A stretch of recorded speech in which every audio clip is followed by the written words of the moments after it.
sudah cabut. Jadi Ibu sudah cukup lama di dinas kehutanan. Sejak tahun berapa ya?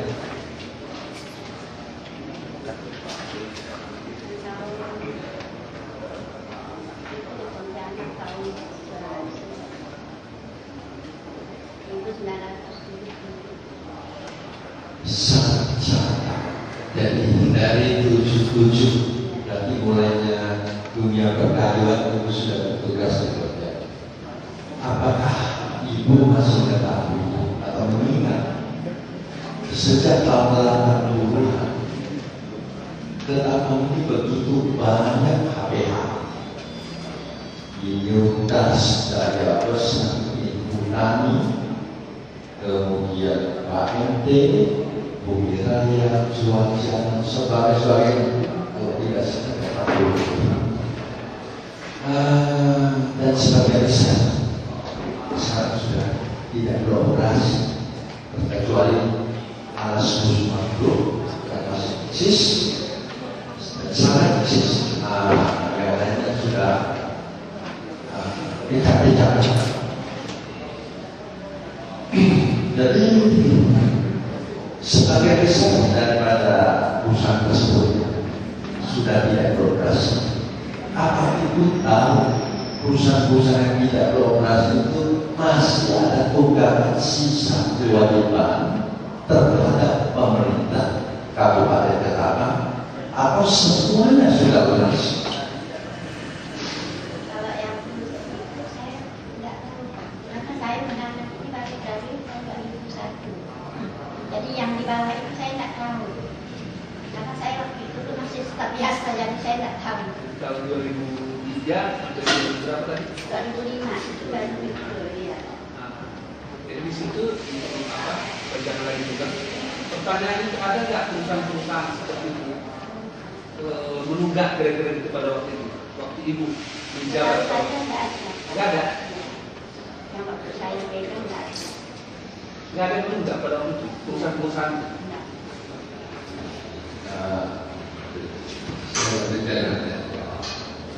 Ibu mengatakan pada periode ini 2003 sampai 2005 tidak ada perusahaan kilang yang menunggak. Apakah tidak ada itu karena dibuktikan atau dialihkan penagihannya diambil alih oleh KP2LN atau oleh dinas provinsi atau departemen kehutanan pusat Jakarta? Tahu nggak? Saya tidak tahu. Dialihkan, dibuktikan. Tapi pada waktu itu kamu tahu bahwa tidak ada yang menunggak. Tidak ada yang menunggak. Hanya apakah dibuktikan atau dialihkan tanggung jawabnya? Tidak tahu. Tidak tahu. Setahu saya cuma ini. Terima kasih. Saya lanjutkan yang mulia. Ibu tentunya sangat menguasai masalah tata usaha perdagangan.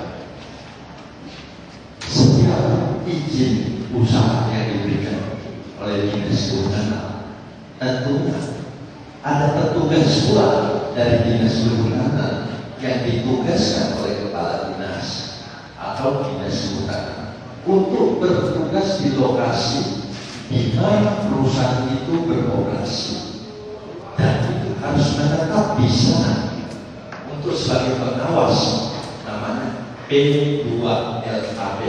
Apa betul? Pernyataan saksi 28 bukan keterangan saksi, mohon pertanyaan yang lain. Ini menyangkut peraturan, karena ini untuk membuktikan bahwa kita perusahaan tidak bisa memanipulasi karena di sana ada tugas. Jangan apa berdebat. Saya tidak mau berdebat. Di sini saya.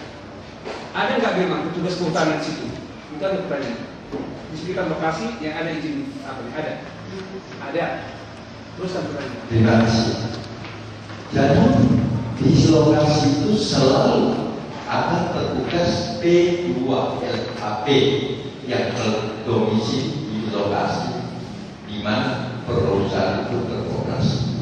Dan setiap LKP yang dibuat oleh perusahaan itu wajib disahkan kembali, diperiksa bersama-sama oleh petugas yang ditugaskan di lokasi, baru kemudian diserahkan ke dinas kehutanan untuk diterbitkan SPP-nya. Apa kira-kira Tahu itu tuh. Ibu mendengar? Betul, apa yang saya uraikan itu.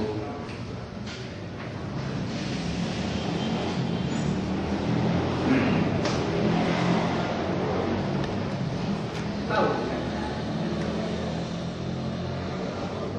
Hah? Kalau tahu ya nggak tahu. Kalau tahu nggak tahu nggak apa. Nah, Saya tuh memang laporan yang ada di jadi dia hanya tahunya di laporan itu saja yang dia terima dari ini. Jadi masalah di lapangan Nggak tahu. aturan-aturan seperti itu nggak? Nggak. Tidak ya? Karena kan begitu. Nah, jadi tidak, oke, itu saja dia tahu untuk membuat laporan. Terima kasih. Yang diterima dari laporan, kemudian dia terbit apa? Apa namanya? Ada Sesuai perintah dari atasan. Ya, terima kasih ya. Tadi sudah ada saya menanyakan ke Ibu tentang hasil audit SPP sebesar 3.000 unit. LKP-nya cuma 2.818 unit. Yang bagaimana kata saksi, kata Ibu tadi, hasil audit yang mana? Setiap LKP yang perusahaan laporkan kepada dinas kehutanan, setiap akhir izin atau akhir tahun LKP, akhir tahun PK, itu biasanya diajukan satu stock audit.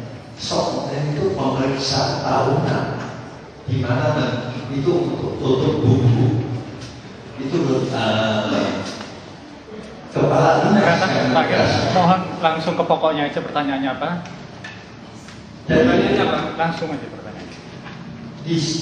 Tadi sudah saya menanyakan ke saksi bahwa LKP adalah 2.000 sekian unit, sedangkan stoknya 3.000, dan saksi membenarkan stoknya 3.000. Apa saksi mempunyai? Kalau misalnya itu, nanti kamu memberikan keterangan kepada kita. Karena ini nggak usah, ini kan keterangan saksi. Itu kalau untuk membuat seperti itu bahwa saya itu keberatan pada itu, kenapa di waktu kamu memberikan keterangan? Jadi karena ini adalah merupakan apa penjelasan dari dia, kalau untuk menyimpulkan nanti kamu memberikan keterangan. Kita kan sudah punya pendapat sendiri, tidak usah kita diarahkan. Kita tahu apa yang diserahkan. Kalau misalnya dakwaan daripada jaksa seperti itu kamu bisa buatkan sebagai apa? Sebagai hak untuk menjawab. Satu, di waktu memberikan keterangan di persidangan. Kedua, waktu mengajukan pembelaan. Ketiga, keberatan di waktu mengajukan eksepsi. Baru satu yang lewat. Dua belum. Yaitu nanti kamu memberikan keterangan bahwa kamu menganggap bahwa dakwaan itu tidak benar dengan keterangan seperti ini. Nah itu nanti. Jadi tidak usah kamu memberikan penjelasan kepada kita. Keterangan dia yang dibantah. Keterangan dia yang perlu baru rumuskan itu. Jadi dua nanti dua pembelaan dan dua memberikan keterangan sebagai keterangan di persidangan. Jadi saya kira kalau untuk memberikan kesimpulan bahwa surat dakwaan itu nanti kita bisa memberikan. Bukan artinya mencegah kamu untuk berbicara di sini, tapi untuk meluruskan bahwa bidang apa bagian itu masih ini. Nah, yang dicampur adukan dulu waktu kamu membuat statement mengenai diri itu tidak bersalah, itu jangan dulu di sini. Nanti pada waktu kamu memberikan keterangan sebagai memberi keterangan sebagai terdakwa, dan kedua waktu mengajukan pembelaan. Ya, saya kira itu apa? Nanti simpan dulu, catat ini. Dan ini kalau berikan dulu mengenai membantah keterangan itu berdasarkan pertanyaan. Sudah cukup, masih ada lagi?